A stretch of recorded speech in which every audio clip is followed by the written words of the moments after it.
Cockroach అనేది ఈ మధ్య కాలంలో chief justice of India supreme court ఆయన మాట్లాడాడు మొదటిసారి.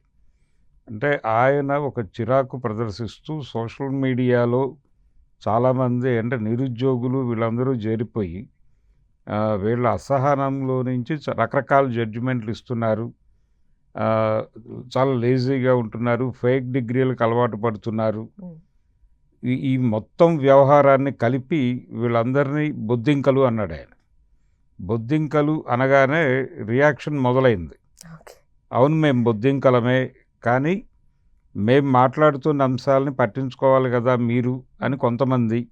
అలా కాదు, ఒకవైపు భావ ప్రకటన స్వేచ్ఛని ప్రొటెక్ట్ చేయాల్సినటువంటి సుప్రీంకోర్టు చీఫ్ జస్టిస్ గారు సోషల్ మీడియాలో మీరు జడ్జిమెంట్లు ఇచ్చేస్తారా అని చెప్పి ఇలా దాడి చేయటం, దాన్ని ఎలా చూడాలి అని చెప్పి కొంతమంది ఆయన మీద కామెంట్స్తో మొదలుపెట్టారు యుద్ధాన్ని. ఆ సందర్భంగా ఆయన ఒక వివరణ ఇచ్చాడు.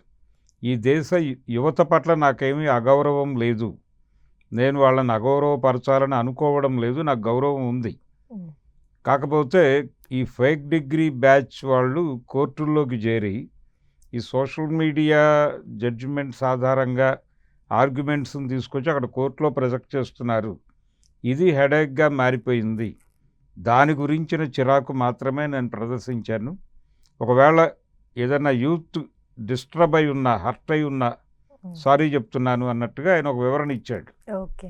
ఆ వివరణ ఇస్తూ దాని మీద చర్చ జరిగింది. అంటే అక్కడ చెత్త ఉంటే కదా బొద్దింకలు వచ్చేది, చెత్త లేకుండా బొద్దింకలు ఎలా వస్తాయని కూడా కొంతమంది మాట్లాడారు. ఈ మొత్తం వాతావరణాన్ని ఈ అభిజిత్ అనేటువంటి వ్యక్తి, ఈయన అమెరికాలో ఉంటాడు, ఆయన పబ్లిక్ రిలేషన్స్ మీద చదువుకుంటున్నాడు. అక్కడ చదువుకుంటున్నాడు. అతను పూణేకి చెందినటువంటి స్టూడెంట్. అతనికి కనెక్ట్ అయింది. అతను వెంటనే ఈ కాక్రోచ్ జనతా పార్టీ అనే దాన్ని ఆన్లైన్లో ప్రారంభించి దానికి ఒక అప్లికేషన్ లింక్ ఇచ్చి వివిధ మాధ్యమాల్లో దాని లింక్ని షేర్ చేశాడు. అప్పటికే దేశంలో చాలామంది చిరాకులో ఉన్నారు. ఒకటి అంటే మనకి మండిన పుల్లలు అనేవి ఉంటే ఒక చిన్న నిప్పురవ్వ పడినా కానీ అంటుకుంటుంది అది. ఆ పద్ధతిలో ఇక్కడ అన్రెస్ట్ ఉంది దేశంలో. అంటే అన్ఎంప్లాయ్మెంట్ ఉంది, వచ్చిన సంపాదనలు సరిపోవడం లేదు, అవసరాలు పెరిగిపోతున్న అవసరాలకు తగిన సంపాదనలు లేవు. ఆ చిరాకులో ఉన్నారు జనాలందరూ. సైకలాజికల్ సమస్యలతో బాధపడుతున్నటువంటి యూత్ కూడా ఉంది ఇప్పుడు.